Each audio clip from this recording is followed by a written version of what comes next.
Doctor Malik ਇਸ show ਦੇ ਵਿੱਚ ਜਿਹੜਾ ਤੁਹਾਡੇ ਵਾਸਤੇ ਪੇਸ਼ ਕੀਤਾ ਜਾਂਦਾ ਹੈ ਅਕਾਲ ਟੀਵੀ ਤੇ ਹਰ ਸੈਟਰਡੇ ਦੀ ਸ਼ਾਮ 7 ਵਜੇ ਤੋਂ ਲੈ ਕੇ 8 ਵਜੇ ਤੱਕ। ਇਸ ਪ੍ਰੋਗਰਾਮ ਦੇ ਵਿੱਚ ਮੈਂ ਤੁਹਾਡੀਆਂ ਲਾਈਵ ਟੈਲੀਫੋਨ ਕਾਲਸ ਲੈਣਾ।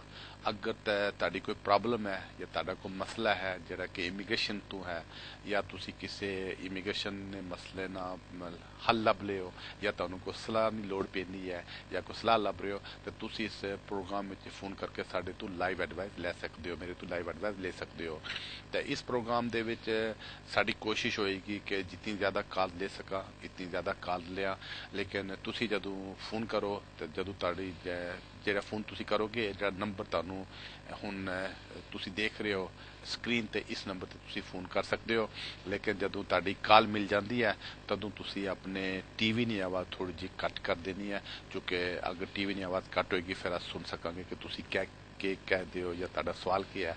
ਕਿਉਂਕਿ ਬਾਜ਼ ਔਕਾਤ ਹੋਣਾ ਹੈ ਕਿ ਤੁਸੀਂ ਕੁਝ ਗੱਲ ਕਹਿ ਰਹੇ ਹੋ ਤਾਂ ਨਾਲ ਤੁਹਾਡੇ ਟੀਵੀ ਦੀ ਆਵਾਜ਼ ਦੀ ਦੋਵੇਂ ਚੀਜ਼ਾਂ ਸਾਡੇ ਕੋਲ ਆਉਣੀਆਂ, ਉਹ ਫਿਰ ਸਾਨੂੰ ਸਮਝ ਨਹੀਂ ਆਣੀ ਕਿ ਤੁਸੀਂ ਕੀ ਕਹਿ ਰਹੇ ਹੋ, ਤੁਹਾਡਾ ਸਵਾਲ ਕੀ ਹੈ।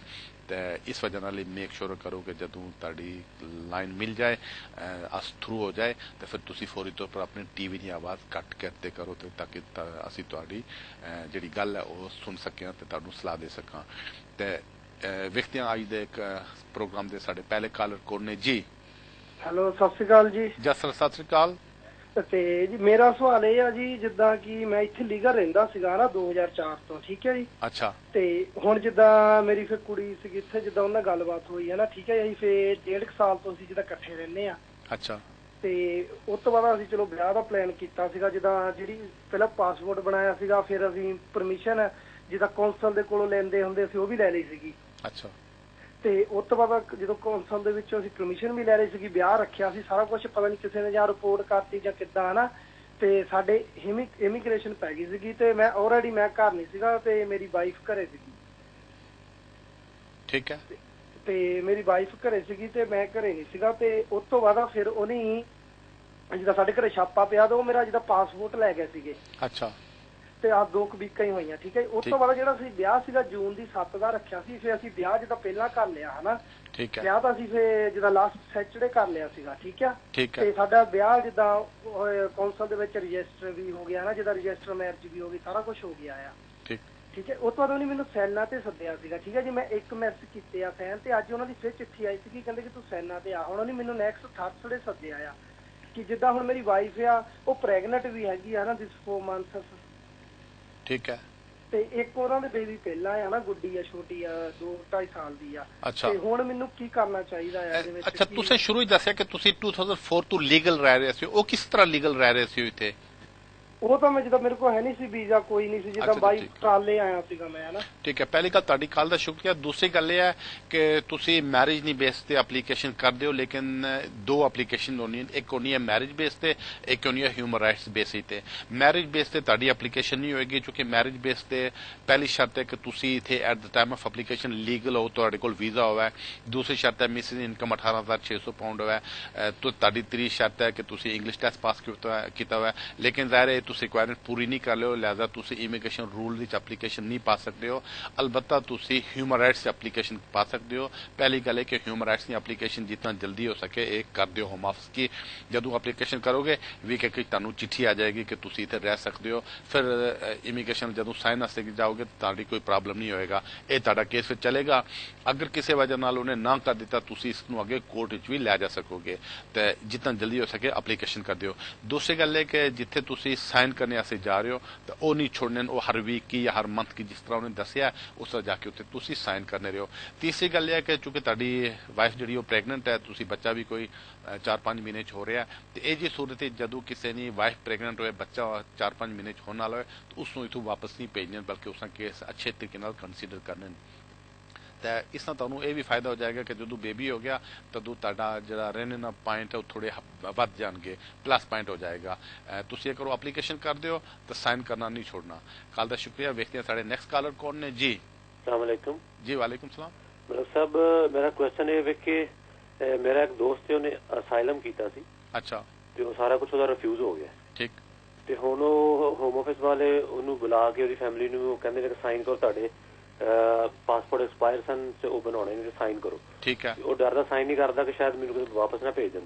ਤੇ ਤੁਹਾਡੇ ਕੋਲ ਕੁਐਸਚਨ ਹੈ ਸੀ ਕਿ ਉਹਨੂੰ ਸਾਈਨ ਕਰ ਦੇਣੇ ਚਾਹੀਦੇ ਨੇ, ਕਿਆ ਉਹ ਸਾਈਨ ਤੋਂ ਬਗੈਰ ਵੀ ਉਹਦਾ ਟਰੈਵਲ ਡਾਕੂਮੈਂਟ ਬਣਾ ਸਕਦੇ ਨੇ, ਕੀ ਕਰਨਾ ਚਾਹੀਦਾ ਹੈ, ਕੋਈ ਮਸ਼ਵਰਾ ਦਿਓ जी। पहली गल है कि साइन करने वास्ते हमेशा जाने चाहिए, साइन नहीं छोड़ने चाहिए, क्योंकि अगर साइन छोड़ देगा तो उसको ऑब्सकांडर तस्वर करेंगे कि जी भज गया है, तो उसको एनी टाइम पकड़ के वापस भेज सकते हैं ट्रैवल डॉक्यूमेंट बनवा के। दूसरा, जिथे तक असाइलम का केस है तो उसके अगे अगर वो केस सुन किधर रिफ्यूज होया तो अगे अपील ना राइट मिला तो अपील करो, अगर अपील ना राइट नहीं मिले तो फिर भी उसके अगे तुसी कोर्ट लै जाओ। तो तीसरी गल है कि असाइलम वाले केस बाज़ रिक्वायरमेंट्स बड़ी सख्त होनी, वो तुसी पूरी नहीं कर सकते हो तो इमीग्रेशन वाले असाइलम नहीं देने।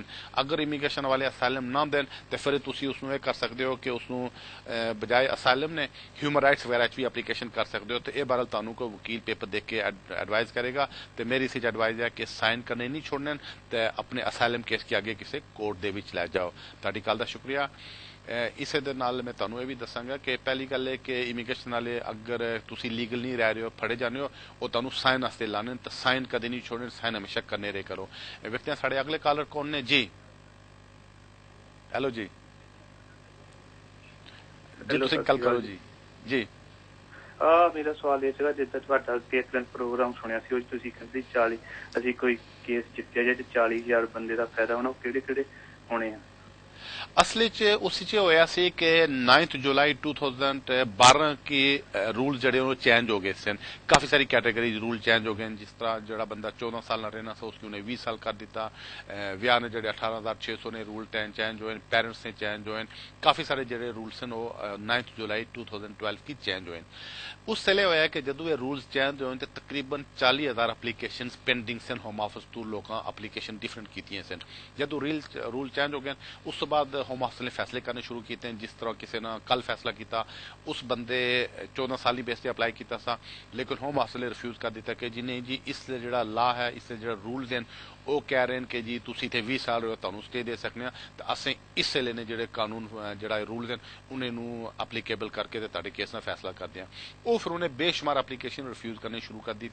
इसनों फिर अगे असी कोर्ट च लै गए, तो यह कोर्ट ऑफ अपील चो फाइनल डिसीजन आया, जिस कोर्ट ऑफ अपील दसिया है कि ये जो नए रूल्स हैं इन्हें पुराने जो लोग ने उन्हें तो इसका अप्लाई नहीं कर सकेंगे, बल्कि ये सिर्फ वो लोग जिन्हें 2012 तो बाद अगर एप्लीकेशन की थी या रिक्वायरमेंट्स बाद ये पूरी करन इस ते अप्लाई करेंगे, पुराने केसेस ते अप्लाई नहीं हो सकेगा इन्हें। तो इस वजह वो जी एप्लीकेशन हमारी होम ऑफिस ने रिफ्यूज की थी, तकरीबन 40,000 एप्लीकेशन उन्हें सारे लोगों की बेनीफिट्स हो गया।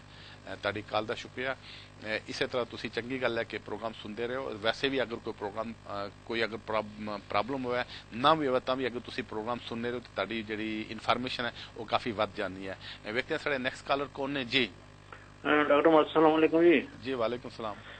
सर मैं पूछना चाहना कि ਜਿਹੜੇ 7 ਸਾਲ ਦਾ ਕੇਸ ਹੈ, ਮਾਂ ਪਿਓ ਨੇ ਜਾਂ ਨਵਾਂ ਰੂਲ ਆਇਆ ਕੋਈ, ਇਹ ਦੋਵਾਂ ਨੂੰ ਵੀਜ਼ਾ ਮਿਲੇਗਾ, ਇੱਕ ਨੂੰ ਮਿਲ ਰਿਹਾ, ਕੋਈ ਕਹਿ ਰਿਹਾ ਇੱਕ ਨੂੰ ਮਿਲੇਗਾ, ਦੂਆ ਕਿੱਧਰ ਜਾਏਗਾ ਵਿਚਾਰਾ ਫਿਰ ਅਗਰ ਦੋਨੇ ਪੇਰੈਂਟਸ ਦੇ 7 ਸਾਲ ਦੇ ਬਾਅਦ? असली च 7 साल का जो रूल बनता सी ये 2000 जुलाई 2012 विच असें केस विन कीता सी, जिसनी बेस ते 7 साल का कानून बनता सी, क्योंकि सुप्रीम कोर्ट डिक्लेयर कीता सी कि अगर कोई बच्चा 7 साल रह जाए उसने तो स्टे दे दियो। लेकिन जो रूल बनन लगे तो तदू होम ऑफिस वाले थोड़ी जो कहते ना डंडी मार गए कि उन्हें रूल लिख सकता है कि जी बच्चे की 7 साल जदू हो गया स्टे दे देसा, लेकिन पेरेंट्स के बारे उन्हें कुछ मेंशन नहीं किया।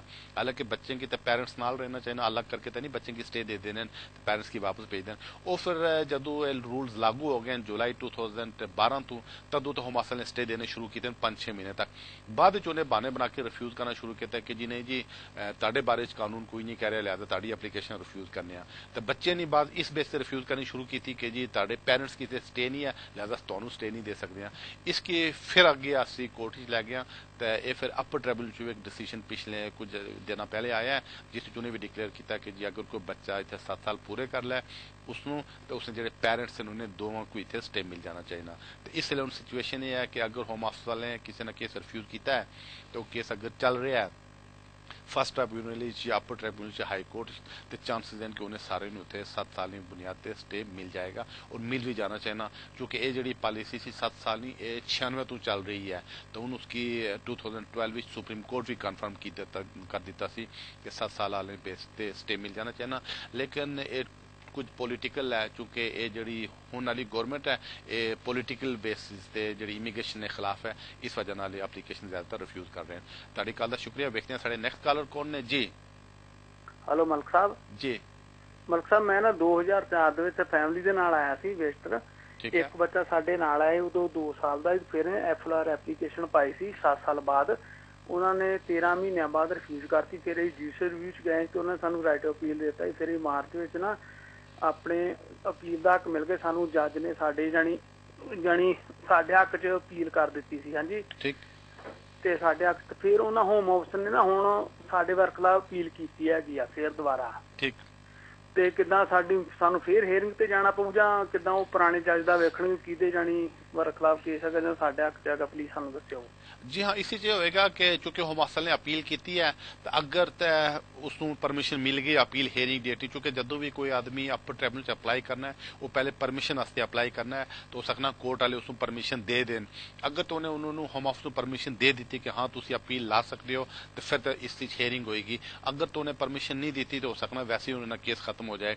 ਲੇਕਿਨ ਅਗਰ ਪਰਮਿਸ਼ਨ ਹੋ ਵੀ ਜਾਣੀ ਹੈ ਕਿ ਉਹਨੇ ਕਿ ਅਪਰ ਟ੍ਰਿਬਿਊਨਲ ਜਾਣੇ ਵਾਸਤੇ ਤਾਂ ਅਪਰ ਟ੍ਰਿਬਿਊਨਲ 'ਚ ਰੀਸੈਂਟਲੀ ਅਜੇ ਕਈ ਫੈਸਲੇ ਹੋ ਗਏ ਕਿ ਅਗਰ ਕਿਸੇ ਬੰਦੇ फैमिली कंसेशन 7 साल पूरे किए उन्हें तो स्टे मिल जाना चाहिए। इस वजह नाल ताड़ा केस काफ़ी स्ट्रांग है।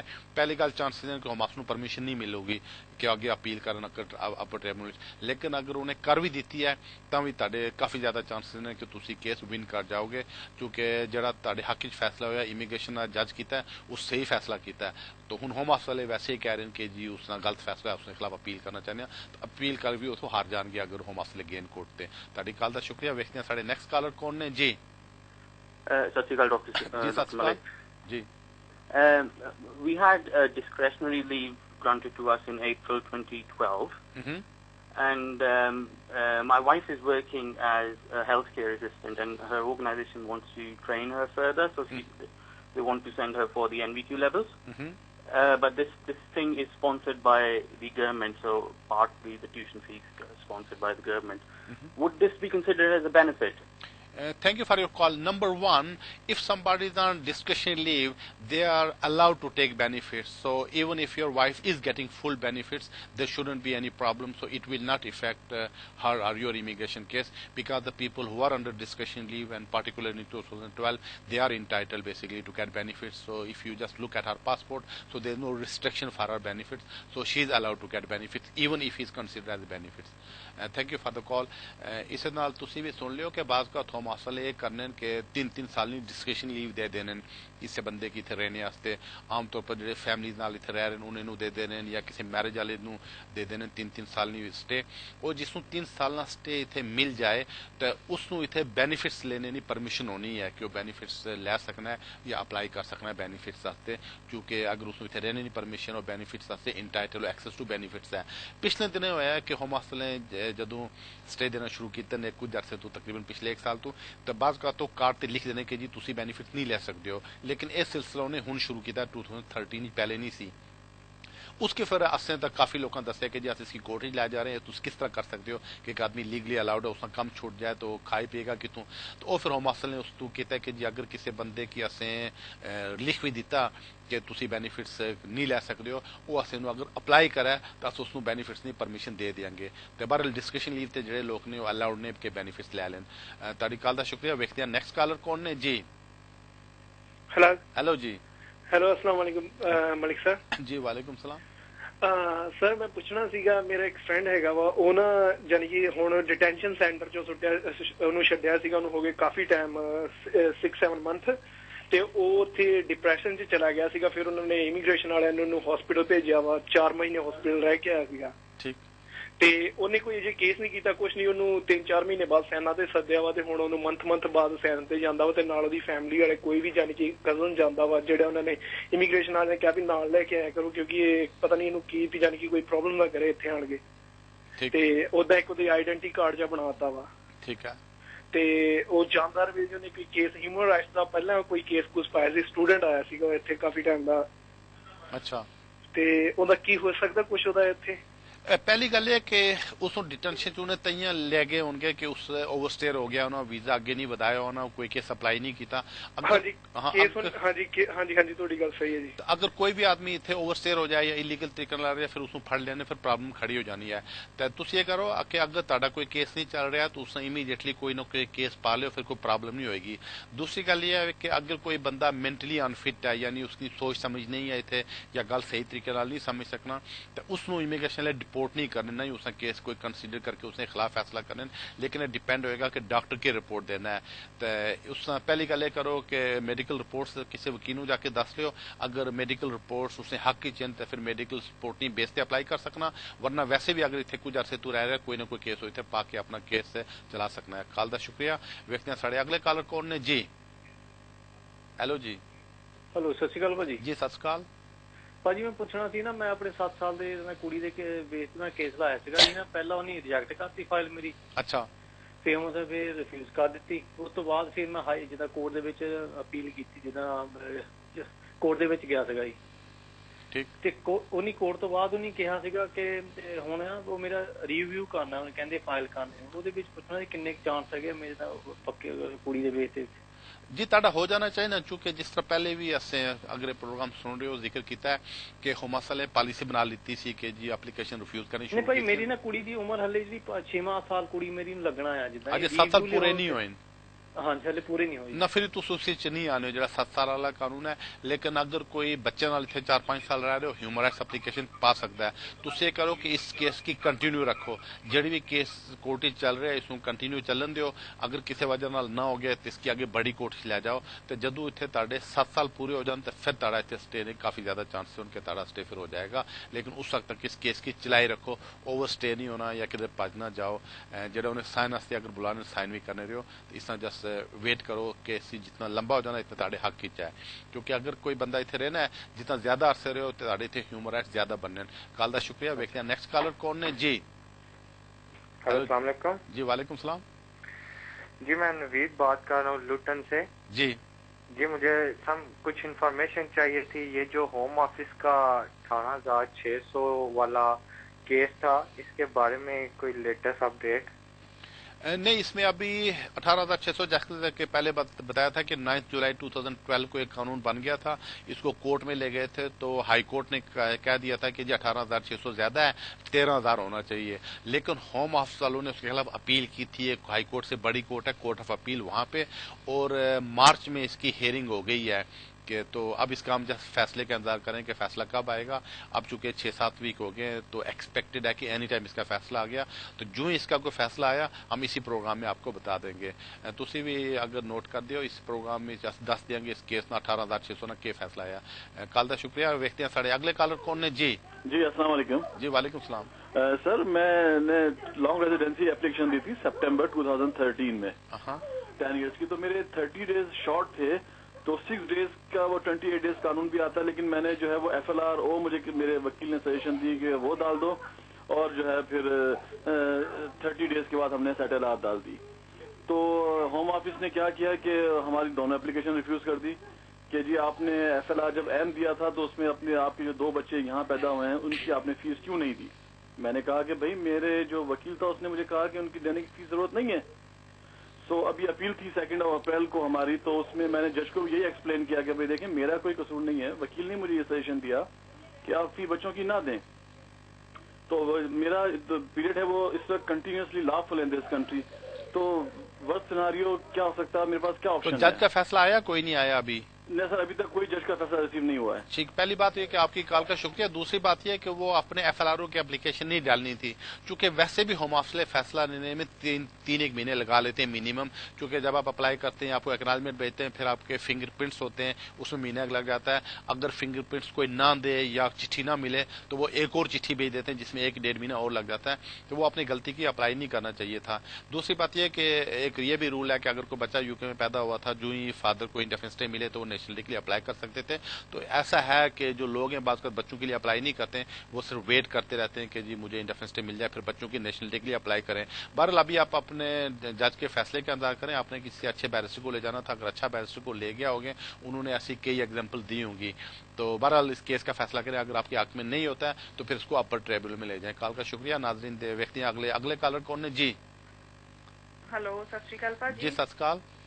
हाँ जी भाजी, मेरे दो क्वेश्चन ने। मैं ਇੱਥੇ ਤੁਹਾਨੂੰ ਪੁੱਛਣਾ ਚਾਹਨੀ ਕਿ ਮੈਂ 7 ਸਾਲ ਦੇ ਬਿਹਾਫ ਤੇ ਮੈਂ ਮਤਲਬ ਇੱਥੇ ਕੇਸ ਵਿਨ ਕੀਤਾ ਸੀਗਾ। ਮੇਰੇ ਦੋ ਬੇਟੇ ਸੀਗੇ ਨਾਲ, ਤੇ ਛੋਟੇ ਬੇਟੇ ਨੇ ਉਹਦੇ ਬਿਹਾਫ ਤੇ ਮੈਨੂੰ ਇੱਥੇ ਮਿਲ ਗਈ ਸਟੇ, ਬਟ ਜਿਹੜਾ ਮੇਰਾ ਵੱਡਾ ਬੇਟਾ ਸੀ ਉਹ ਓਵਰ 18 ਹੋ ਚੁੱਕਾ ਸੀ। ਉਹਦਾ ਕੇਸ ਉਹਨਾਂ ਨੇ ਰਿਫਿਊਜ਼ ਕਰ ਦਿੱਤਾ, ਤੇ ਉਹ ਹੁਣ ਸਾਡੇ ਜਿਹੜੇ ਸਲਿਸਟਰ ਨੇ ਉਹਨਾਂ ਨੇ ਹੁਣ ਉਹਦਾ ਰਿਵਿਊ ਚ ਪਾਇਆ ਹੋਇਆ, ਮਤਲਬ ਹੋ ਗਏ 3-4 ਮਹੀਨੇ। तो मैं ये पूछना चाहनी हाँ कि ओदा हुण सानू किन्ना क टाइम लगूगा और ओदा को की प्रोसीजर होएगा, ओनू स्टे इत्थे मिल जूगी ਜਾਂ ਕਿੱਦਾਂ, ਹੈ ਨਾ? ਕਿਉਂਕਿ ਔਰ ਇੱਕ ਚੀਜ਼ ਮੈਂ ਹੋਰ ਪੁੱਛਣਾ ਚਾਹਨੀ ਹਾਂ, ਮੈਂ ਹੁਣੇ ਤੁਹਾਡੇ ਪ੍ਰੋਗਰਾਮ 'ਚ ਦੇਖ ਰਹੀ ਸੀ ਕਿ ਤੁਸੀਂ ਕਹਿ ਰਹੇ ਸੀ ਕਿ ਬੈਨੀਫਿਟ ਉਹਨਾਂ ਨੇ ਲਿਖੇ ਹੁੰਦੇ ਆ। ਸਾਡੇ ਤੇ ਲਿਖਿਆ ਆਇਆ ਸਾਨੂੰ 2.5 ਸਾਲ ਦੀ ਡਿਸਕ੍ਰਿਪਸ਼ਨ ਲੀਵ ਮਿਲੀ ਆ, ਜਿਹਦੇ ਤੇ ਲਿਖਿਆ ਆਇਆ ਕਿ ਅਸੀਂ ਕੋਈ ਵੀ ਬੈਨੀਫਿਟ ਲੈ ਨਹੀਂ ਸਕਦੇ। ਔਰ ਕੀ ਅਸੀਂ ਮਤਲਬ ਮੇਰਾ ਬੇਟਾ ਜਿੱਦਾਂ ਹੁਣ ਇੱਕ ਅੰਡਰ 16 ਆ, ਉਹ ਵੀ ਕੋਈ ਬੈਨੀਫਿਟ ਨਹੀਂ ਲੈ ਸਕਦਾ। ਔਰ ਮੈਂ 2 ਵਾਰੀ ਇਹ ਮਿਲਣ ਤੋਂ ਬਾਅਦ ਮੈਂ 2 ਵਾਰੀ ਇੰਡੀਆ ਜਾ ਚੁੱਕੀ ਹਾਂ, ਬਿਕੋਜ਼ ਮੇਰੇ ਮਮ ਦੀ ਬਹੁਤ ਸੀਰੀਅਸ ਸੀਗੇ। ਇੱਕ ਵਾਰੀ ਤਾਂ ਹੁਣ ਰੀਸੈਂਟਲੀ ਉਹਨਾਂ ਦੀ ਡੈਥ ਹੋ ਗਈ ਤਾਂ ਮੈਨੂੰ ਜਾਣਾ ਪਿਆ। ਦੋਨੋਂ ਵਾਰੀ ਮੈਨੂੰ 에ਅਰਪੋਰਟ ਤੇ ਮਤਲਬ ਜਿਹੜੇ ਇਮੀਗ੍ਰੇਸ਼ਨ ਵਾਲੇ ਹੁੰਦੇ ਨੇ UK ਬਾਰਡਰ ਏਜੰਸੀ ਵਾਲੇ, ਉਹਨਾਂ ਨੇ ਪੁੱਛਿਆ ਕਿ ਤੁਹਾਨੂੰ ਮਤਲਬ ਕਿਸ ਤਰ੍ਹਾਂ ਲੀਵ ਟੂ ਰਿਮੇਨ ਮਿਲੀ ਆ, ਕਿਵੇਂ ਆ, ਕਿ ਇਹ ਹਰ ਵਾਰੀ ਮੈਨੂੰ ਪੁੱਛਦੇ ਰਹਿਣਗੇ? ठीक है जी, ਤੁਹਾਡੀ ਗੱਲ ਦਾ ਸ਼ੁਕਰੀਆ। ਪਹਿਲੀ ਗੱਲ ਇਹ ਹੈ ਕਿ ਜਿਹੜੀ ਤੁਹਾਨੂੰ ਪਰਮਿਸ਼ਨ ਦਿੱਤੀ ਹੈ ਉਹਨੇ 2.5 ਸਾਲ ਜਿਹੜੀ ਉਹ ਦੇ ਰਹੇ ਨੇ, ਇਸੇ ਤੁਹਾਨੂੰ ਬੈਨੀਫਿਟਸ ਦੇਣੀ ਪਰਮਿਸ਼ਨ ਹੋਣੀ ਚਾਹੀਦੀ ਸੀ। ਲੇਕਿਨ ਅਗਰ ਕਿਸੇ ਬੰਦੇ की उन्होंने नहीं दी, तुझे इस वास्ते एक फार्म कंप्लीट करके तो अप्लाई करना पेगा, वो ਤੁਹਾਨੂੰ परमिशन दे देंगे। क्योंकि इस मसले की ਅਸੀਂ भी हाई कोर्ट ਲੈ ਜਾ ਸਕਦੇ ਸੀ कि जी ਅਸੀਂ ਲੈ ਜਾने नहीं, इंटेंशन है सी कि जिन्हें बंदे की परमिशन इतने मिली है तो उन्हें कि अगर कम नहीं मिलना तो बेनिफिट्स क्यों ना लेने, उन्हें उत्थे राइट बनना है। इससे फिर होम ऑफिस ने अगे एक पॉलिसी बना दी थी कि जिस बंदे ਨੂੰ ਅਸੀਂ परमिशन नहीं दी थी, अगर वो ਅਸੀਂ की चिट्ठी पा देन या फार्म कंप्लीट करके देन, अस उसको परमिशन दे देंगे बेनिफिट्स नहीं, तो तुसी उस वास्ते अप्लाई कर दिओ। दूसरी गल है कि ਤੁਹਾਡਾ ਜਿਹੜਾ ਬੱਚਾ ओवर 18 हो गया तो उसको स्टे इत्थे मिल जाना चाहिए सी, क्योंकि पार्ट ऑफ द फैमिली सी। लेकिन वो जदों रूल बनते हैं जुलाई 2012 विच, उस विच उन्हें 2 रूल बनाए। एक तो बनाया कि ਜਿਹੜਾ अंडर 18 होएगा, अगर उस 7 साल पूरे किए उसकी उत्थे स्टे मिल जाएगा अगर विद फैमिली। लेकिन उस ये भी कानून उन्होंने देखा कि जी अगर कोई बच्चा ओवर 18 है या 25 साल तो घट है, उसका क्या होएगा। उस वास्ते उन्हें देखा कि अगर कोई बंदा इत्थे आ जाना है, बच्चा वो 18 तो ज्यादा है या जरा 25 तो घट है, उस अगर हाफ लाइफ इतने स्पेंड की है फिर उसको स्टे मिल जाएगा। लेकिन होम ऑफिस ने जो फैसला किया उन्हें ये नहीं कंसिडर किया कि ताड़ी बाकी फैमिली उस मौजूद है, तो उसका भी कोर्ट चो आगे हो जाएगा। तुम अगर जोड़शी रिव्यू अप्लाई किया, इस जोड़शी रिव्यू एप्लीकेशन हो जानी सी हाई कोर्ट, और अगर की है तो चंगी की है तो उसने स्टे हो जाना चाहिए। अपने बेनीफिट्स वास्ते तुसी फार्म कंप्लीट करके अप्लाई कर दियो, तो जो बेटे ना केस है उसकी आगे हाई कोर्ट फाइट करने रहो। ताड़ी कॉल का शुक्रिया। देखते हैं अगले कॉलर कौन ने जी?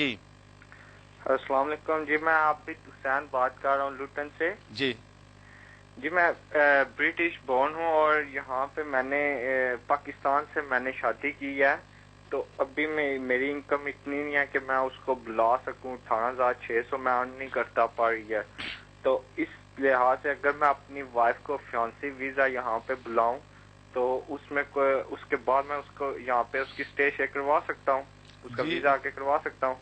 जी आपकी कॉल का शुक्रिया। नहीं, आप उनको नहीं बुला सकते हैं क्योंकि फियांसी वीजा, पहली बात है कि फियांसी वीजा बहुत कम देते हैं, एक बात। दूसरी बात, फियांसी वीजे के लिए भी 18,600 की रिक्वायरमेंट है कि अगर किसी आदमी की जन्म मंगनी हो गई है और वो उसमें काफी सारी रिक्वायरमेंट्स है, वो अगर पूरी करते हैं उसके बाद उसको भी अगर फियांसी को बुलाना चाहिए, उसमें भी 18,600 की शर्त है। तो इसका मतलब है आप जब तक काम नहीं करेंगे उसको बुला नहीं सकेंगे। अलबत्ता ये प्रोग्राम देखते रहे। 18,600 का एक केस कोर्ट में गया, अब उसका अगर डिसीजन आ जाता है तो शायद ये 13,000 हो जाए। जो भी हो इसमें प्रोग्रेस हम इसी प्रोग्राम में बता देंगे। व्यक्ति अगले कॉलर केड़े ने जी फरमाओ जी, बोलो जी। Hello sir. जी सर मेरा क्वेश्चन है कि मेरे मदर आए ने विजिटिंग वीजा ते थे 6 मंथ ਦੇ और मेरे को इंडिपेंडेंट 5 ईयर रेजिडेंस परमिट है ना, तो नेक्स्ट टाइम मैं मदर ਹੁਣ वापस जा रहे ਨੇ अब 5 मंथ के बाद, तो उन्होंने नेक्स्ट टाइम मैं बुलाना चाहना था कि मैं ये dependent as a family member उन्हें बुला सकता। ਤੁਹਾਡੇ ਕੋਲ ਕਿਹੜੀ ਨੈਸ਼ਨੈਲਿਟੀ ਹੈ? हाँ ਤੁਹਾਡੇ ਕੋਲ ਕਿਹੜੀ ਨੈਸ਼ਨੈਲਿਟੀ ਹੈ? मेरे को ये डिपेंडेंट 5 ईयर रेजिडेंस। ਤੇ ਤੁਹਾਡੀ ਮਿਸਿਸ ਦੀ ਕਿਹੜੀ ਨੈਸ਼ਨੈਲਿਟੀ ਹੈ? रोमेनियन। ਤੇ ਤੁਸੀਂ ਇੱਥੇ UK ਕਦੋਂ 5 ਸਾਲ ਪੂਰੇ ਹੋਣਗੇ? ਮੇਰੇ 17 ਚ ਹੋਣਗੇ ਜੀ ਪੂਰੇ ਅਗਲੇ ਸਾਲ 2017। ਠੀਕ ਹੈ, ਅੱਛਾ। ਤੇ ਹੁਣ ਤੁਸੀਂ ਕੀ ਪਤਾ ਕਰਨੇ ਹੋ? ਮੈਂ ਕਹਿੰਦਾ ਕਿ ਮਦਰ ਹੁਣ ਵਾਪਸ ਜਾ ਰਹੇ ਹਨ 6 ਮੰਥ ਦੇ ਵਿਜ਼ਟਰ ਵੀਜ਼ੇ ਤੇ ਆਏ ਸੀ, तो नेक्स्ट टाइम उन्होंने बुलाना था कि मैं ये dependent as a family member मंगा सकता नहीं, वो काफी मुश्किल हो जाएगा क्योंकि इस काफी लोग एप्लीकेशन करते ने कि जी असें ने जेड़े तो होम ऑफिस वाले इस बेस ते इमिग्रेशन वाले रिफ्यूज कर दे रहे कि वो ताड़ी मिसेज ने फैमिली मेंबर ते नहीं है, ना ही उन्होंने एक्सटेंडेड फैमिली मेंबर बनने। तो आमतौर पर जी इस एप्लीकेशन वो रिफ्यूज कर रहे हैं, तो ज्यादा बेहतर है कि जब अपना स्टे हो जाए तो फिर तुम ये चांस लो, उस तो पहले चांस ना लियो। क्योंकि बाद कोर्ट्स वाले अगर ह्यूमन राइट्स कंसिडर करने दे सकते हैं, लेकिन इमिग्रेशन वाली जी पॉलिसी है और वाइफ ने चूंकि डायरेक्ट उनसे कोई रिलेशन नहीं बना, लिहाजा एप्लीकेशन ना कर देने। कल का शुक्रिया। वेखने अगले कॉलर कौन ने जी? हेलो जी। हाँ जी भाई गल सवाल पूछना सी जी। डिस्कशन लीव मिली सी 3 साल पहले। अच्छा। ते ओदी हुन एक्सटेंशन 6 महीने हो गए अप्लाई की है। ते पहले ते वो लेटर वकील ने एप्लीकेशन सेंड की ग्लासगो, तो उन्होंने कहा जी इत्थे नहीं, हुन वो लिवरपूल जाएगी। कोई 5 महीने बाद उन्होंने रिस्पॉन्स दिता कि भी वो तुहाडी फाइल हुन लिवरपूल चली गई है।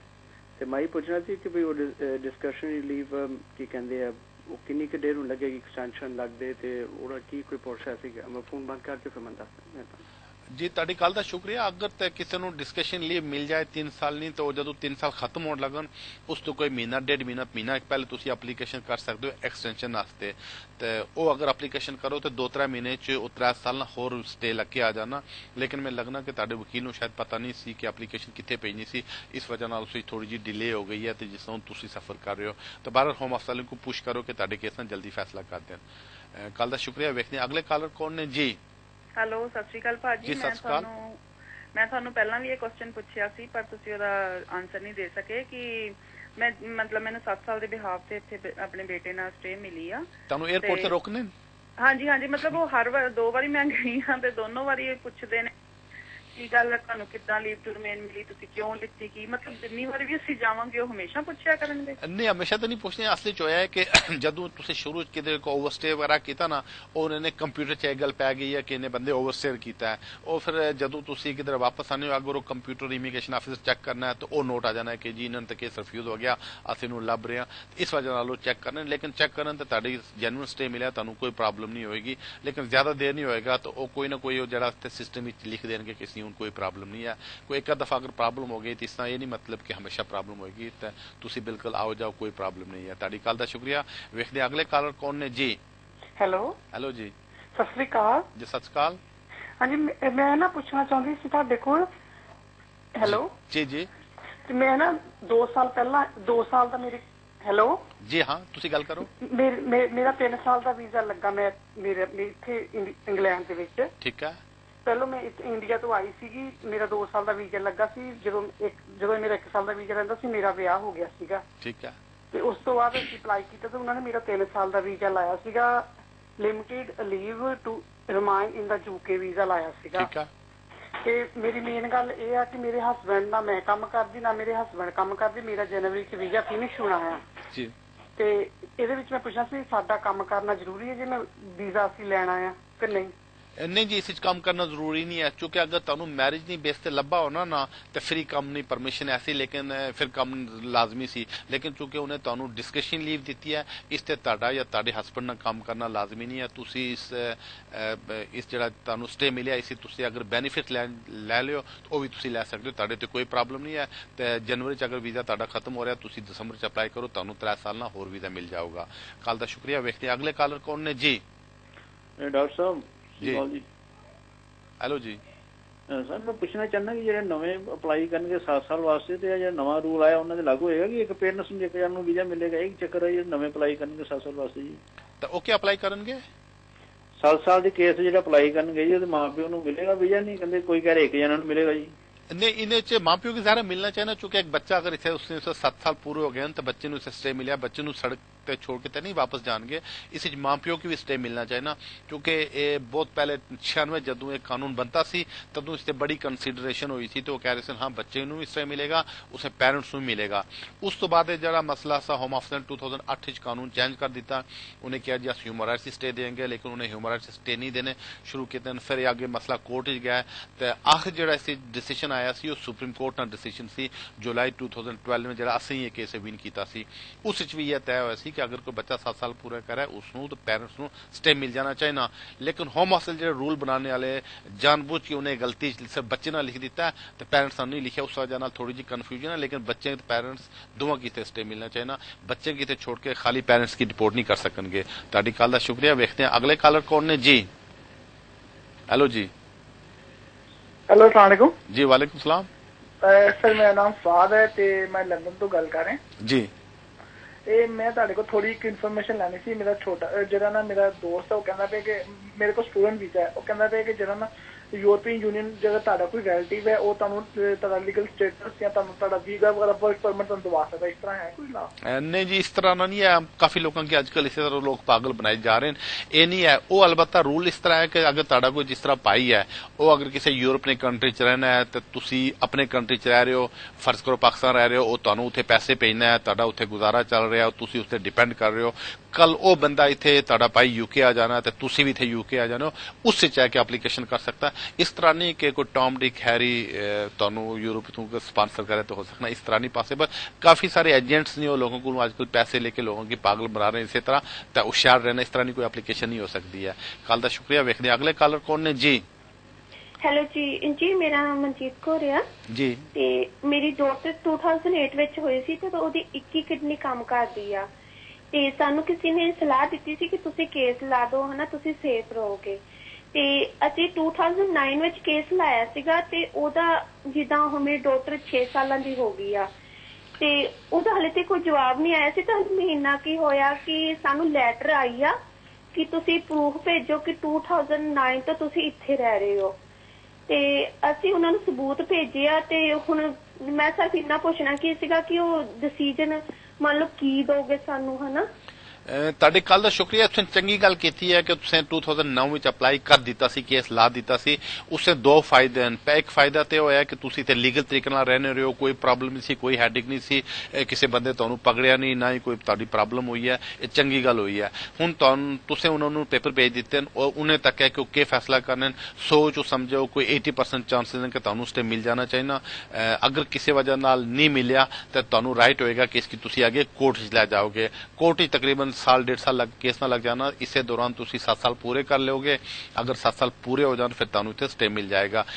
ते अगर तुसें होम ऑफिस ने पेपर मंगे तो तुसी सारे पेपर भेज दिते ते चंगी गल कीती हो। मेक श्योर करना चाहते कि तुसी वाकई इत्थे रहे हो, इथों वापस ते नहीं गए हो। ते तुहाडे बारे चांसेस ने लेकिन गारंटी नहीं है, तो वेट करो इस केस का क्या फैसला होना है। अगर ਤੁਹਾਡੇ हक च हो गया तो बहुत ही चंगी गल होगी, अगर नहीं हो गया तो तुसी इसमें आगे फाइट करो जदों तक 7 साल पूरे नहीं होने। ਤੁਹਾਡੀ कॉल का शुक्रिया। वेखदे अगले कॉलर कौन ने जी। हेलो हेलो जी। हेलो जी मलिक साहब, मैंने ना आपसे पूछना था कि 2004 में हम इंडिया से यहाँ पे आए थे। मैं मेरी एक बच्चा था और मेरे हस्बैंड थे, और हमने 7 ईयर के बाद ना FLRO फॉर्म लगा के ह्यूमन राइट्स पे 9 जुलाई 2012 से ना पहले हमने केस लगाया था, लेकिन वो रिफ्यूज हो गया 13 माह के बाद।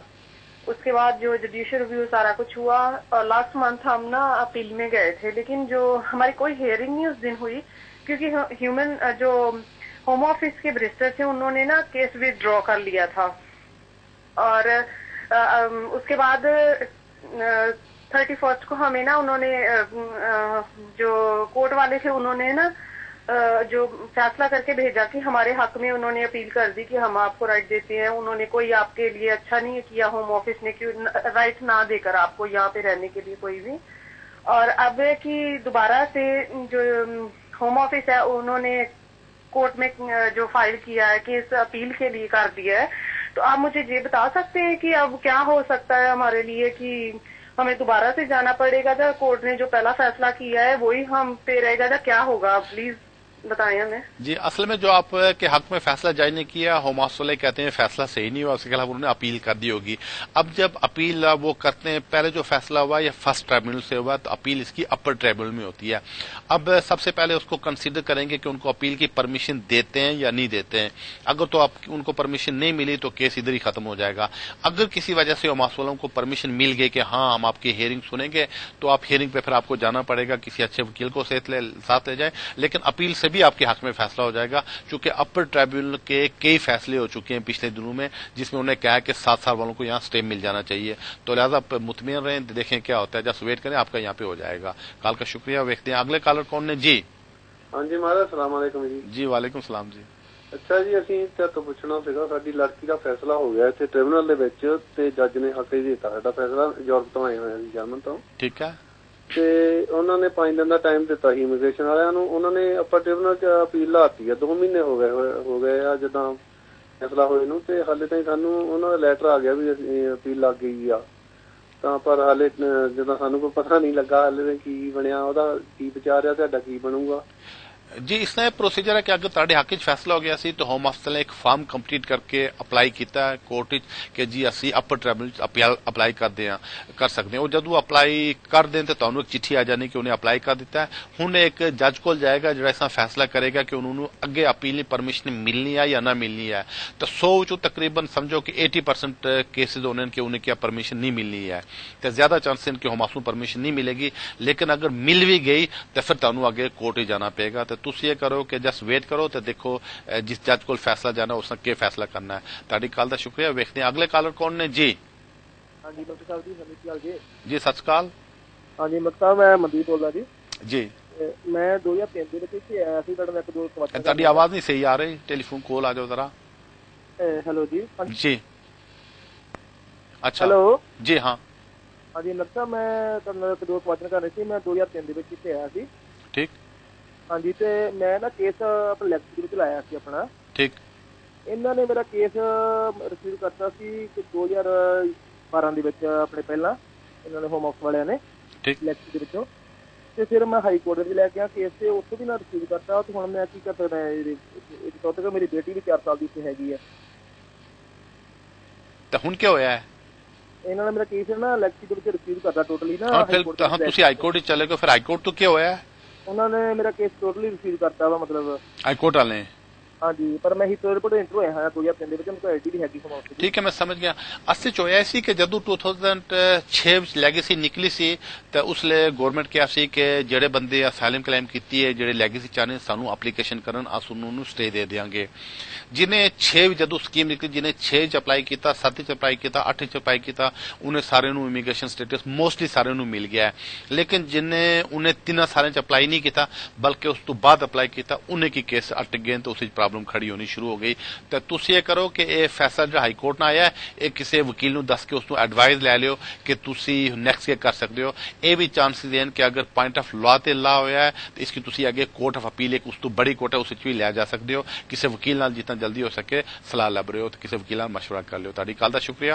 व्यक्ति अगले कॉलर कौन ने। जी हेलो सत श्री अकाल भाजी। जी सत श्री अकाल भाजी। मैं ना इस टाइम आफ्टर MBA मैं PSW ते हाँ और इस साल नवंबर ਦੇ ਵਿੱਚ ਮੇਰਾ PSW ਫਿਨਿਸ਼ ਹੋ ਰਿਹਾ ਹੈ, ਤੇ ਮੈਂ ਤੁਹਾਡੇ ਕੋਲੋਂ ਗਾਈਡ ਲੈਣਾ ਚਾਹੁੰਦੀ ਹਾਂ ਕਿ ਮੈਂ ਕਿਹੜਾ ਵੀਜ਼ਾ ਅਪਲਾਈ ਕਰ ਸਕਦੀ ਹਾਂ।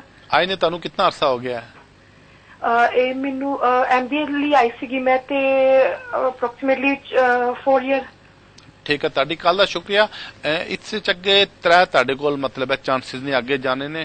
एक तो तुसी है कि जड़ा अगर कोई बंदा तुहानू वर्क परमिट दे देना है जिस कोल UK बॉर्डर एजेंसी का लाइसेंस है, तुसी इसकी Tier 2 ही चेंज कर सकते हो। तो दूसरा अगर 50,000 पाउंड ताड़े कोल ने तो फिर तुस अपना बिजनेस शुरू करके वो वीजा भी आगे करवा सकते हो। तो तीसरा है कि अगर तुसी चाहो तो अगे स्टूडेंट भी इसनू कंटिन्यू उस कुछ शर्तां ने वो अगर पूरियां करो तो इसनू अगे स्टूडेंट भी कंटिन्यू रख सकते हो। ये ताड़ियां इत्थे 3 मतलब अगे रस्ते ने, तो इसनू देख लियो, जिहड़ा तुहानू चंगा लगना उस ते चले जाओ। कल का शुक्रिया। वेखने अगले कॉलर कौन ने। जी हेलो हेलो जी सत श्री अकाल भाजी। सत श्री अकाल। हाँ जी भाजी, मेरा है ना भरा 2006 ਵਿੱਚ ਆਇਆ ਸੀਗਾ ਹੈ ਨਾ। हाँ जी, तो वो जिदा इतने ब्याह वास्ते आया सीगा, मेरे सन के ब्याह से आया सीगा, तो फिर वो जिदा एक बार इंडिया मुड़ के वापस चले गया तो फिर जिदा मुड़ के आ गया। ਹਾਂਜੀ, ਤੇ ਉਹਨਾਂ ਦੀ ਜਿਹੜੀ ਵਾਈਫ ਹੈ ਉਹ ਬ੍ਰਿਟਿਸ਼ ਆ ਨਾ। ਠੀਕ। ਹਾਂਜੀ, ਬ੍ਰਿਟਿਸ਼ ਆ। ਤੇ ਉਹਨਾਂ ਦੀ ਵਾਈਫ ਤਾਂ ਉਹ ਵਾਈਫ ਜਿੱਦਾਂ ਮੇਰੇ ਕਾਕੇ ਦੀ ਡੈਥ ਹੋ ਗਈ ਸੀ ਤਾਂ ਉਹ ਬ੍ਰਿਟਿਸ਼ ਭਾਬੀ ਮੇਰੀ ਜਿਹੜੀ ਉਹ ਫਿਰ ਇੱਥੇ ਇੰਗਲੈਂਡ ਚ ਆ ਗਈ। ਤਾਂ ਉਹਦੇ ਕੋਲ ਤਾਂ ਆਪਣਾ ਘਰ ਵੀ ਹੈ ਇੱਥੇ। ਤਾਂ ਉਦੋਂ ਤੇ ਜਿੱਦਾਂ ਮੇਰੇ ਬ੍ਰਦਰ ਨੇ ਫਿਰ ਜਿੱਦਾਂ ਮੇਰੀ ਭਾਬੀ ਠੀਕ ਕਹਿੰਦੀ ਜਿੱਦਾਂ ਡਿਸੇਬਲ ਆ ਥੋੜੀ ਜਿਹੀ ਹੈ ਨਾ, ਤਾਂ ਉਹਨਾਂ ਨੇ ਜਿੱਦਾਂ ਕੇਸ ਲਾਇਆ ਸੀ ਪਹਿਲਾਂ। ਤਾਂ ਫਿਰ ਉਹਨਾਂ ਨੇ 2008 ਦੇ ਵਿੱਚ ਔਰ ਫਿਰ ਰਿਫਿਊਜ਼ ਹੋ ਗਿਆ। ਜਿੱਦਾਂ ਉਹਨਾਂ ਨੇ ਮੁੜ ਕੇ ਫੇਰ ਦੁਬਾਰਾ ਲਾਇਆ ਤਾਂ ਫੇਰ ਵੀ ਰਿਫਿਊਜ਼ ਹੋ ਗਿਆ। ਹੁਣ ਉਹਨਾਂ ਨੇ ਤੀਜੀ ਵਾਰੀ ਕੇਸ ਲਾਇਆ ਮੇਰੀ ਭਾਬੀ ਦੇ ਵੀ ਉਹਦੀ ਸਿਹਤ ਠੀਕ ਨਹੀਂ ਹੈਗੀ ਕਰਕੇ, ਉਹਦੀ ਬ੍ਰੈਸਟ ਕੈਂਸਰ ਹੈ ਜਿੱਦਾਂ। ਠੀਕ ਠੀਕ। ਤੇ ਉਹਨਾਂ ਨੇ ਹੁਣ ਉਹ ਫੋਰਮ ਜਿਹੜਾ ਸੀ ਉਹ ਭਰਿਆ ਹੈਗਾ FLRM। ਤਾਂ ਹੁਣ ਤੁਸੀਂ ਦੱਸੋ ਵੀ ਇਹਦੇ ਲਈ ਕੀ ਹੋ ਸਕਦਾ? ਤੁਹਾਡੀ ਕੱਲ ਦਾ ਸ਼ੁਕਰੀਆ। ਪਹਿਲੀ ਗੱਲ ਹੈ ਕਿ ਜਿਹੜਾ FLRM ਕੇਸ ਹੈ ਇਹ ਨਹੀਂ ਸੀ ਹੋ ਸਕਦਾ, ਕਿਉਂਕਿ ਜਦੋਂ ਕੋਈ ਆਦਮੀ ਵਿਆਹਨੀ ਬੇਸ ਤੇ ਅਪਲਾਈ ਕਰਾ ਜਾਂ ਕਿਸੇ ਹੋਰ ਕੈਟੇਗਰੀ ਚ ਅਪਲਾਈ ਕਰਾ ਉਸ ਚ 2 ਤਰੀਕੇ ਉਹਨਾਂ ਨੇ ਅਪਲੀਕੇਸ਼ਨ ਕਰਨੇ ਨੇ। ਅਗਰ तो पॉइंट बेस सिस्टम में अप्लाई करना है या जिस तरह को मैरिज नहीं बेस से फर्ज को अप्लाई करना है, उससे शर्त यह है कि उस बंदे को जो अप्लाई करना है वैलिड वीजा हुआ है तो फिर वो FLRM अप्लाई कर सकता है। लेकिन अगर किसी बंदे को वैलिड वीजा नहीं फिर वो इस एप्लीकेशन फॉर्म से अप्लाई नहीं कर सकता सी, उस outside of immigration rule apply करते हैं। क्योंकि जो मैरिज ने रूल हैं उस पहला रूल है कि बंदा इतने लीगल हुआ तो अप्लाई कर सकता।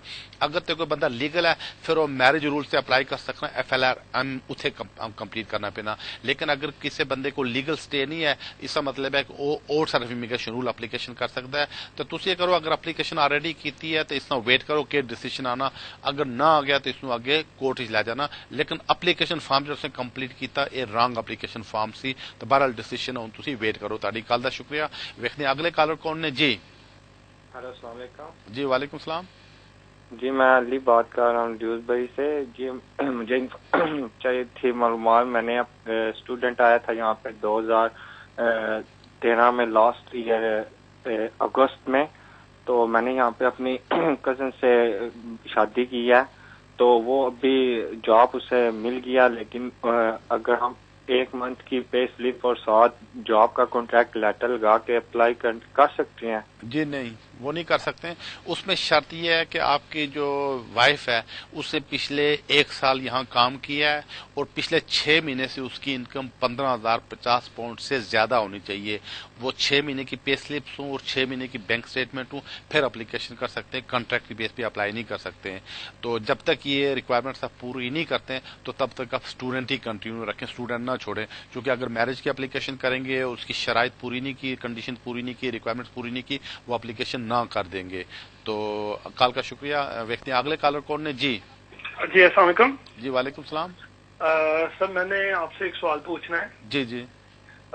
सर मैंने अपना केस डाला था 2011 में, ठीक है, 14 साल की बेस पे ना।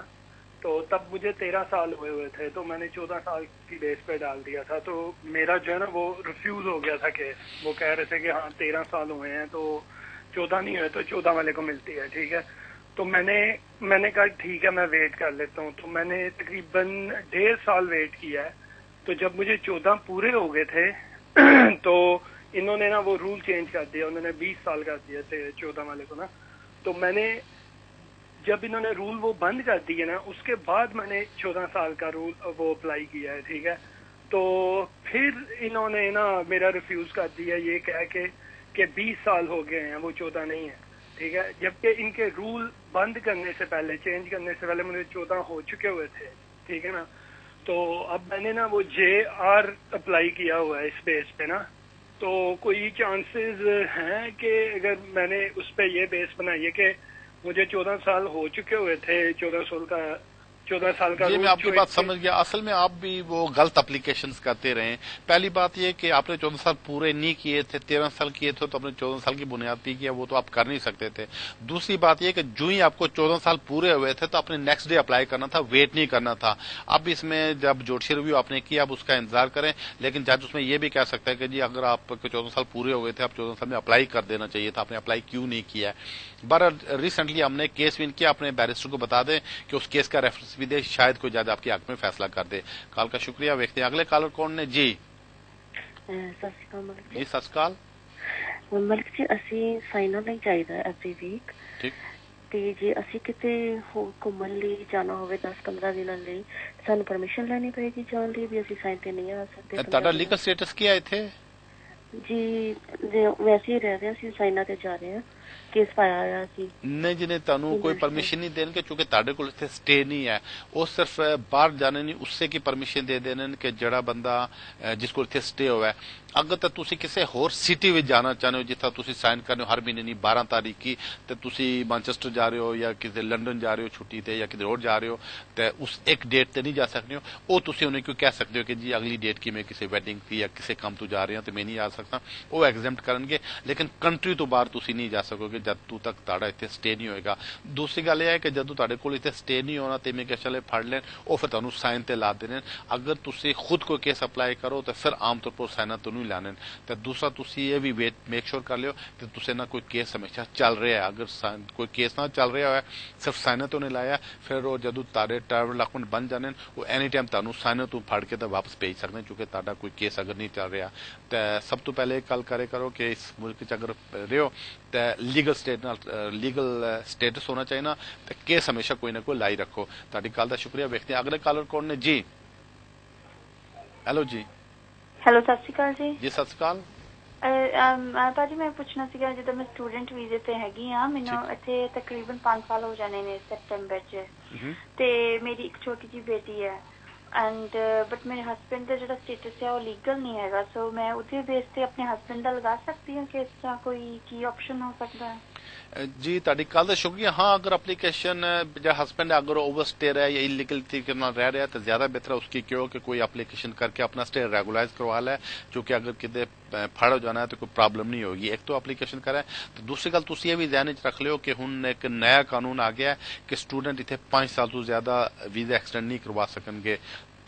तुसे ना शायद अगर 5 साल पूरे हो गए फिर शायद इमीग्रेशन लैकर वीजा ना लान, लेकिन हस्बैंड एप्लीकेशन करके अपना स्टे रेगुलाइज करवा ले। तो तुसी भी के तो सारे जेडे बंदे इतने रह रहे हैं तो हमेशा अपने स्टे की रेगुलाइज रखे करो। ताड़ी कॉल का शुक्रिया। देखते हैं अगले कॉलर कौन ने जी। जी अस्सलाम वालेकुम जी। वालेकुम। मैं फजल बोल रहा। मेरा अपना बच्चों का ना वीजा हाले तक नहीं लगा, उन्होंने 8 साल इतने हो गए ने। मेरे को limited indefinite leave to remain है 32 ईयर बाद इन्होंने दिता सी ते ਅਸੀਂ ਸੋਲੀਸਿਟਰ ਸਾਡੇ ਨਾਲ ਕਾਫੀ ਸੋਲੀਸਿਟਰਾਂ ਨੇ ਖਰਾਬ ਕੀਤਾ ਸਾਨੂੰ। ਮੇਰੇ ਬੱਚਿਆਂ ਦੀ ਫੀਸ ਨਹੀਂ ਸੀ ਭੇਜੀ ਜਿਹਦੀ ਵਜ੍ਹਾ ਨਾਲ ਉਹਨਾਂ ਨੂੰ ਰਿਫਿਊਜ਼ ਕਰਤਾ। ਬੱਚੇ ਨੂੰ ਪੜ੍ਹਦੇ ਇੱਥੇ ਤਕਰੀਬਨ 8 ਸਾਲ ਹੋ ਗਏ ਨੇ। ਤੇ ਤੁਹਾਡਾ ਲੀਗਲ ਸਟੇਟਸ ਕੀ ਹੈ ਇੱਥੇ? ਲਿਮਿਟਡ ਲੀਵ ਟੂ ਰਿਮੇਨ 3 ਸਾਲ ਦਾ ਹੁਣ ਦਿੱਤਾ ਸੀ, ਹੁਣ ਮਾਰਚ ਦੇ ਵਿੱਚ 3 ਸਾਲ ਦਾ ਫਿਰ ਦੇਣਗੇ ਮੈਨੂੰ, ਉਸ ਤੋਂ ਬਾਅਦ ਕਹਿੰਦੇ ਸੀ ਇੰਡੈਫੀਨਿਟ। ਤੇ ਬੱਚੇ ਕੋਲ ਸਟੇ ਹੈ ਜਾਂ ਨਹੀਂ ਹੈ? ਬੱਚੇ ਦਾ ਕੇਸ ਉਹਨਾਂ ਰਿਫਿਊਜ਼ ਤਾਂ ਨਹੀਂ ਕੀਤਾ ਲੇਕਿਨ ਉਹਨਾਂ ਵਾਪਸ ਕਰਤਾ ਸੀ ਕਿਉਂਕਿ ਸਾਡੇ ਸੋਲੀਸਿਟਰ ਨੇ 1 ਸਾਲ ਕੇਸ ਰੱਖ ਕੇ ਤੇ ਬੱਚੇ ਦਾ ਜਦੋਂ 18 ਸਾਲ ਦਾ ਹੋ ਗਿਆ 2 ਦਿਨ ਬਾਅਦ ਉਹਦਾ ਕੇਸ ਪਾਇਆ ਸੀ ਉਹਨੇ ਤੇ ਉਹ ਨਾ ਮੇਰੀ ਵਾਈਫ ਦਾ ਤੇ ਰਿਫਿਊਜ਼ਲ ਭੇਜਤਾ, ਅਪੀਲ ਦਾ ਰਾਈਟ ਵੀ ਨਹੀਂ ਦਿੱਤਾ। ਅਸੀਂ ਹੁਣ ਅਪੀਲ ਦੇ ਰਾਈਟ ਵਾਸਤੇ ਹੋਮ ਆਫਿਸ ਨੂੰ ਅਪੀਲ ਕੀਤੀ ਹੋਈ ਹੈ, ਹਾਲੇ ਤੱਕ ਕੋਈ ਜਵਾਬ ਨਹੀਂ ਆਇਆ, ਤਕਰੀਬਨ 2-3 ਮਹੀਨੇ ਹੋ ਗਏ ਨੇ। ਨਹੀਂ ਜੀ, ਪਹਿਲੀ ਗੱਲ ਇਹ ਧਿਆਨ ਵਿੱਚ ਰੱਖੋ ਕਿ ਉਹ ਅਪੀਲ ਦਾ ਰਾਈਟ ਨਹੀਂ ਤੁਹਾਨੂੰ ਦੇਣਗੇ। ਉਹ ਹੋਮ ਆਫਿਸ ਵਾਲੇ ਨਹੀਂ ਇਹ ਕੋਸ਼ਿਸ਼ ਹੋਣੀ ਹੈ ਕਿ ਕਿਸੇ ਤਰੀਕੇ ਨਾਲ ਹਾਈ ਕੋਰਟ ਨਾਲ ਜਿਹੜਾ ਜਾਣੇ ਨਾ 3 ਮਹੀਨੇ ਟਾਈਮ ਗੁਜ਼ਰ ਜਾਏ। ਤੇ ਪਹਿਲੀ ਗੱਲ ਇਹ ਕਿ ਮੈਂ ਸਮਝਦਾ ਤੁਸੀਂ ਕਿ ਵਕੀਲ ਕੋਈ ਸਹੀ ਐਡਵਾਈਸ ਨਹੀਂ ਦਿੱਤੀ ਹੈ ਕਿਉਂਕਿ at the time of application ਅਗਰ ਤੁਹਾਡੇ ਕੋਲ ਲੀਗਲ ਸਟੇ ਨਹੀਂ ਸੀ ਤੇ ਤੁਹਾਨੂੰ ਅਪੀਲ ਦਾ ਰਾਈਟ ਨਹੀਂ ਮਿਲ ਸਕਣਾ ਹੈ। ਅਗਰ ਕੇਸ ਨਾ ਹੋ ਜਾਏ ਤਾਂ ਸਿਰਫ ਇੱਕ ਰਸਤਾ ਹੈ ਕਿ ਤੁਸੀਂ ਇਸकी ਹਾਈ ਕੋਰਟ ਹੀ ਲੈ ਜਾਓ, ਉਹ ਵੀ 90 ਡੇਜ਼ ਵਿੱਚ। ਉਹ ਅਗਰ 90 ਡੇਜ਼ ਗੁਜ਼ਰ ਜਾਣ ਤਾਂ ਫਿਰ ਤੁਸੀਂ ਹਾਈ ਕੋਰਟ ਵਿੱਚ ਨਹੀਂ ਲੈ ਜਾ ਸਕਦੇ ਹੋ। ਤੁਹਾਨੂੰ appeal the right at the time of application ਅਗਰ ਤੁਹਾਡੇ ਕੋਲ ਵੀਜ਼ਾ ਨਹੀਂ ਸੀ ਤੁਹਾਨੂੰ ਅਪੀਲ ਦਾ ਰਾਈਟ ਨਹੀਂ ਮਿਲ ਸਕਣਾ। ਅਗਰ ਕੋਈ ਵਕੀਲ ਜਾਂ ਕੋਈ ਏਜੰਟ ਕਿਸ ਤਰ੍ਹਾਂ ਦੀ ਗੱਲ ਦੱਸਣਾ ਤੁਹਾਨੂੰ ਗਲਤ ਗੱਲ ਦੱਸਣਾ, ਮਿਸਗਾਈਡ ਤੁਹਾਨੂੰ ਕਰ ਰਿਹਾ। ਤੇ ਚूंकि जिन्हें बंदे को अगर इतने लीगल राइट नहीं है at the time of application legal visa नहीं है उन्हें अगू अपील का राइट कदे भी नहीं मिल सकना है। तो बाज़ लोग की एजेंट ये कह देने कि चिट्ठी पा देने के जी असं अपील राइट वास्ते फाइट करना, तो अपील राइट इस तरह नहीं मिलना है। तारी कल का शुक्रिया। देखते हैं नेक्स्ट कॉलर कौन है जी। Hello, Mr. Dr. Malik. I just want to ask you a question about my uncle. Yes. He's got a case that's been going on for 14 years. He's been in the country for 21 years. He's a businessman, so he's got £50,000 in his account. I was wondering if there's any way he could apply for an entrepreneur visa. And what's his legal status now?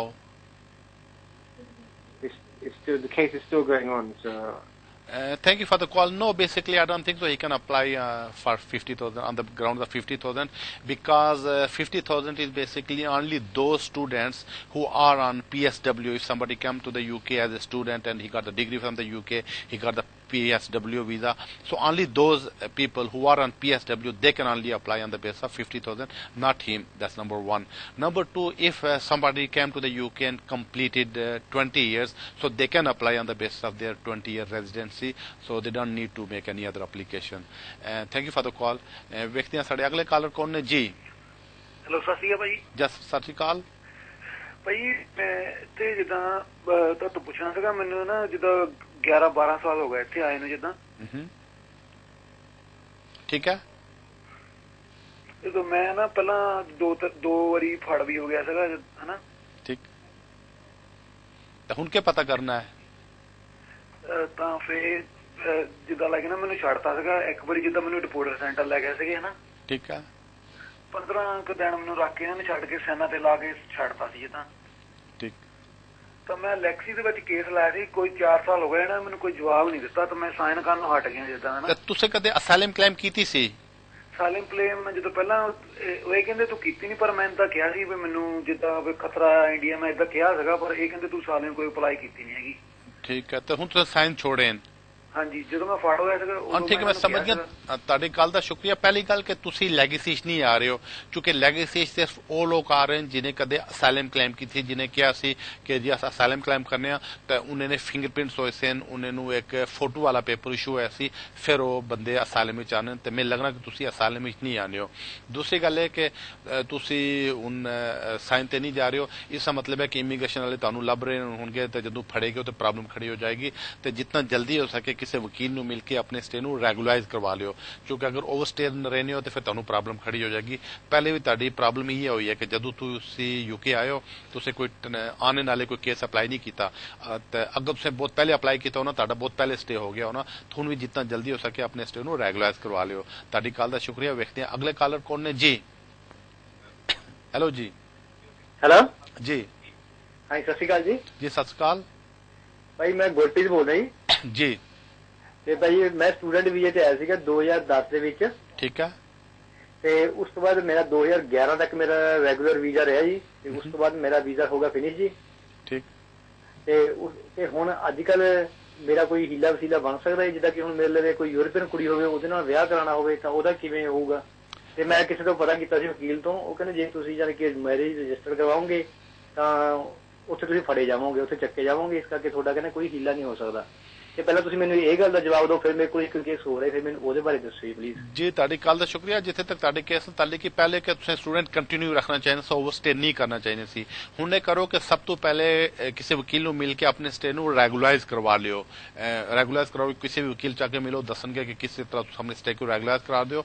ਪਹਿਲੇ ਕੋਈ case apply ਕਰ ਦਿਓ, ਜਦੋਂ ਤੁਹਾਨੂੰ home office ਦੀ ਤਰਫੋਂ ਚਿੱਠੀ ਆ ਜਾਏ ਕਿ ਤੁਸੀਂ ਇੱਥੇ ਲੀਗਲ ਤਰੀਕੇ ਨਾਲ ਰਹਿ ਸਕਦੇ ਹੋ, ਫਿਰ ਤੁਸੀਂ ਜਾ ਕੇ ਆਪਣਾ ਮੈਰਿਜ ਰਜਿਸਟਰ ਕਰਵਾ ਕੇ ਤੇ ਉਸ ਬੇਸ ਤੇ ਅਪਲਾਈ ਕਰ ਸਕਦੇ ਹੋ। ਪਹਿਲੇ ਆਪਣੇ ਸਟੇ ਨੂੰ ਰੈਗੂਲਾਈਜ਼ ਕਰਵਾਓ, ਉਸ ਤੋਂ ਬਾਅਦ ਫਿਰ ਵਿਆਹ ਕਰੋ, ਤੇ ਫਿਰ ਅਗਰ ਵਿਆਹ ਨਹੀਂ ਬੇਸ ਤੇ ਅਪਲਾਈ ਕਰਨਾ ਚਾਹੋ ਤੇ ਫਿਰ ਹੀ ਤੁਸੀਂ ਕਰ ਸਕਦੇ ਹੋ। ਤੁਹਾਡੀ ਕਾਲ ਦਾ ਸ਼ੁਕਰੀਆ। ਵੇਖਦੇ ਹਾਂ ਸਾਡੇ ਨੈਕਸਟ ਕਾਲਰ ਕੌਣ ਨੇ ਜੀ। ਹੈਲੋ। ਹੈਲੋ ਜੀ। ਜੀ ਸੋਲੀਸਿਟਰ ਨਾਲ ਮੈਂ ਦੁਬਾਰਾ ਜੀ ਬਿਲਕੁਲ ਗੱਲ ਕਰੋ ਜੀ। ਜੀ ਜੀ ਜੀ ਤੁਸੀਂ ਗੱਲ ਕਰੋ, ਆ ਨਹੀਂ ਰਹੇ ਹੋ ਜੀ। ਇਸ ਤਰ੍ਹਾਂ ਸੀ ਕਿ ਮੇਰੇ ਬੱਚੇ ਨੂੰ ਕਿਉਂਕਿ 8 ਸਾਲ ਹੋ ਗਏ ਨੇ ਇੱਥੇ। ਠੀਕ ਹੈ। ਔਰ ਉਹਦੇ ਕੋਲ ਕੋਈ ਸਟੇਟਸ ਨਹੀਂ ਹੈ ਇਸ ਟਾਈਮ, ਤੇ ਸੋਲੀਸਿਟਰ ਕਹਿੰਦਾ ਕਿ ਕਿਉਂਕਿ 20 ਈਅਰ ਦਾ ਕੇਸ ਸੀ ਤੇ ਉਹਨੂੰ 10 ਸਾਲ ਜਦੋਂ ਕੰਪਲੀਟ ਹੋ ਜਾਣਗੇ ਇਸ ਕੰਟਰੀ ਦੇ ਵਿੱਚ, ਤੇ ਫਿਰ ਆਪਣਾ 10 ਸਾਲ ਤੋਂ ਬਾਅਦ ਜਿਹੜਾ ਉਹ ਅਪਲਾਈ ਕਰ ਸਕਦੇ ਨੇ। ਬੱਚਾ ਇੱਥੇ ਪੈਦਾ ਹੋਇਆ ਸੀ ਕਿ ਬਾਹਰੋਂ ਆਇਆ ਸੀ? ਬੱਚਾ ਪਾਕਿਸਤਾਨ ਤੋਂ ਆਇਆ ਸੀ। ਨਹੀਂ, ਬੱਚੇ ਦਾ 10 ਸਾਲ ਦਾ ਰੂਲ ਇੱਥੇ ਨਹੀਂ ਹੈ, ਉਹ ਸਿਰਫ ਹੈ ਉਹ ਦੋ ਡਿਫਰੈਂਟ ਕਾਨੂੰਨ ਨੇ। ਇੱਕ ਹੈ ਕਿ ਅਗਰ ਕੋਈ ਬੱਚਾ ਇੱਥੇ ਯੂਕੇ ਪੈਦਾ ਹੋਇਆ ਤਾਂ 10 ਸਾਲ ਗੁਜ਼ਾਰ ਲੈ ਤਾਂ ਉਸ ਨੂੰ ਇੱਥੇ ਡਾਇਰੈਕਟ ਬ੍ਰਿਟਿਸ਼ ਨੈਸ਼ਨੈਲਿਟੀ ਮਿਲ ਸਕਦੀ ਹੈ, ਉਸ ਵਾਸਤੇ ਅਪਲਾਈ ਕਰ ਸਕਦਾ ਹੈ। ਲੇਕਿਨ ਅਗਰ ਕੋਈ ਬੱਚਾ ਬਾਹਰੋਂ ਆਇਆ ਹੈ ਤਾਂ ਇੱਥੇ 7 ਸਾਲ ਰਹਿ ਗਿਆ, ਉਹ 7 ਸਾਲ ਬਾਅਦ ਵਾਸਤੇ ਆਪਣੇ ਸਟੇ ਵਾਸਤੇ ਅਪਲਾਈ ਕਰ ਸਕਦਾ ਹੈ, ਤੇ ਤੁਹਾਨੂੰ ਜਾਂ ਉਸ ਨੂੰ ਕੋਈ 20 ਸਾਲ ਵੇਟ ਨਹੀਂ ਕਰਨਾ ਪਏਗਾ। ਅਗਰ ਤੁਹਾਡੇ ਉੱਤੇ 7 ਸਾਲ ਪੂਰੇ ਹੋ ਗਏ, ਤੁਹਾਨੂੰ ਤਾਂ 8 ਸਾਲ ਹੋ ਗਏ, ਇਮੀਡੀਏਟਲੀ ਇਸ ਬੇਸ ਤੇ 7 ਸਾਲ ਦੀ ਬੇਸ ਤੇ ਅਪਲਾਈ ਕਰ ਦਿਓ, ਕੇਸ ਲਾ ਦਿਓ, ਤੇ ਚਾਂਸਸ ਹਨ ਕਿ ਤੁਹਾਡਾ ਤੋਂ ਸਟੇ ਹੋ ਜਾਏਗਾ, ਕਿਉਂਕਿ 7 ਸਾਲ ਦੀ ਬੇਸ ਨਾਲ ਕਾਨੂੰਨ ਹੈ ਕਿ ਅਗਰ ਕੋਈ ਬੱਚਾ 7 ਸਾਲ ਪੂਰਾ ਕਰੇ ਉਹਨੂੰ ਇੱਥੇ ਸਟੇ ਮਿਲ ਜਾਣਾ ਚਾਹੀਦਾ। ਤੁਹਾਡੀ ਕਾਲ ਦਾ ਸ਼ੁਕਰੀਆ। ਵਿਅਕਤੀ ਅਗਲੇ ਕਾਲਰ ਕੌਣ ਨੇ ਜੀ? ਹਾਂਜੀ ਭਾਜੀ ਕਿਦਾਂ? ਜੀ ਠੀਕ ਹੈ ਜੀ। ਭਾਜੀ ਮੇਰੇ ਯੂਰਪੀਅਨ ਡਾਕੂਮੈਂਟ ਹੈਗੇ ਫਰਾਂਸ ਦੇ 5 ਸਾਲ ਦੇ, ਮੇਰੇ ਕੋਲ ਇੱਥੇ ਇੰਗਲੈਂਡ ਦਾ 2 ਸਾਲ ਦਾ ਬਿਜ਼ਨਸ ਵੀਜ਼ਾ ਹੈਗਾ। ਮੈਂ ਇੱਥੇ ਬਿਜ਼ਨਸ ਕਰਕੇ ਕੋਈ ਆਪਣੇ ਪਰਮਾਨੈਂਟ ਡਾਕੂਮੈਂਟ ਇੱਥੇ ਬਣਾਉਣਾ ਚਾਹੁੰਦਾ, ਉਹਦਾ ਕੀ ਤਰੀਕਾਕਾਰ ਹੋਏਗਾ? ਨਹੀਂ ਜੀ, ਤੁਸੀਂ ਇੱਥੋਂ ਨਹੀਂ ਕਰ ਸਕਦੇ ਹੋ, ਕਿਉਂਕਿ ਜਿੰਨੇ ਬੰਦੇ ਕੋਲ ਕਿਸੇ ਹੋਰ ਯੂਰਪੀਅਨ ਅਗਰ ਕੰਟਰੀ ਸਟੇ ਹੈ ਤਾਂ ਉਹ ਯੂਕੇ 'ਚ ਨਹੀਂ ਅਪਲਾਈ ਕਰ ਸਕਣ। ਇੱਥੇ ਸਿਰਫ ਤੁਹਾਡੇ ਕੋਲ ਅਗਰ 2 ਲੱਖ ਪਾਉਂਡ ਹੈ, ਉਸ ਬੇਸ ਤੇ ਤੁਸੀਂ ਇੱਥੇ ਆ ਸਕਦੇ ਹੋ ਬਿਜ਼ਨਸ ਕਰਨੇ ਵਾਸਤੇ। ਲੇਕਿਨ ਉਸ ਵਾਸਤੇ ਸ਼ਰਤ ਹੈ ਕਿ ਤੁਹਾਡੇ ਕੋਲ 2 ਲੱਖ ਪਾਉਂਡ ਹੋਣੇ ਚਾਹੀਦੇ। ਦੂਸਰੀ ਗੱਲ ਹੈ ਕਿ ਤੁਸੀਂ ਇੰਗਲਿਸ਼ ਟੈਸਟ ਪਾਸ ਕੀਤਾ ਹੋਣਾ ਚਾਹੀਦਾ। ਤੀਸਰੀ ਤੇ ਜਿਸ ਕੰਟਰੀ 'ਚ ਤੁਹਾਡਾ ਸਟੇ ਹੈ ਉੱਥੋਂ ਤੁਸੀਂ ਵੀਜ਼ਾ ਲੈ ਕੇ ਇੱਥੇ ਆ ਜਾਣਾ, ਫਿਰ ਇੱਥੇ ਆ ਕੇ ਬਿਜ਼ਨਸ ਕਰ ਸਕਦੇ ਹੋ। ਉੱਥੇ ਨਹੀਂ ਸਟੇ ਤੇ ਇੱਥੇ ਤੁਸੀਂ ਅਪਲਾਈ ਨਹੀਂ ਕਰ ਸਕਦੇ ਹੋ। ਤੁਹਾਡੀ ਕਾਲ ਦਾ ਸ਼ੁਕਰੀਆ। ਇਸੇ ਦੇ ਨਾਲ ਸਾਨੂੰ ਦੱਸਿਆ ਗਿਆ ਹੈ ਕਿ ਸਾਡਾ ਜਿਹੜਾ ਪ੍ਰੋਗਰਾਮ ਦਾ ਟਾਈਮ ਹੈ ਉਹ ਹੁਣ ਖਤਮ ਹੋ ਗਿਆ ਤੇ ਜਿੰਨੀ ਵੀ ਕਾਲਾਂ ਇਸ ਪ੍ਰੋਗਰਾਮ ਵਿੱਚ ਅਸੀਂ ਲੈ ਸਕਦੇ ਹਾਂ ਅਸੀਂ ਇਤਨੀ ਕਾਲਾਂ ਲਈਆਂ, ਲੇਕਿਨ ਬਾਅਦ का होना है कि काल चुके काफ़ी सारियां जानी हज़ारां की तादाद तो वो सारियां काल ज़ाहिर असी नहीं लै सकते हैं। तो अगर किसी वजह नाल ताड़ी काल अज ना मिल सकी है, नहीं लभ सकी है तो अगले सैटरडे नूं मैं इत्थे आवांगा 7 बजे तो 8 बजे तक